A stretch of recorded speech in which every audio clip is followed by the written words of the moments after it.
Selain pempek, kemplang menjadi salah satu jenis makanan dari kota Palembang yang banyak diburu oleh warga jelang perayaan Hari Raya Idul Fitri 1445 Hijriah di tahun 2024 ini. Pengusaha kemplang di Palembang mengakui peningkatan permintaan kemplang sudah terjadi sejak awal bulan Ramadan. Pengusaha kemplang juga memprediksi di momen jelang Hari Raya Idul Fitri bisa terjual hingga 2 ton kemplang.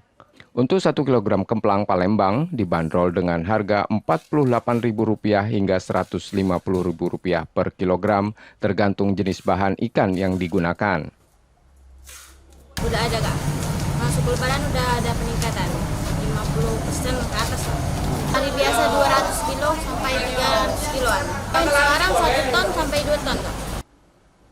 Warga mengakui kemplang sendiri menjadi salah satu jenis makanan yang tidak boleh dilupakan di momen Hari Raya Idul Fitri. Untuk itu, banyak warga Palembang yang memesan kemplang untuk dikirim kepada keluarganya yang berada di luar Palembang.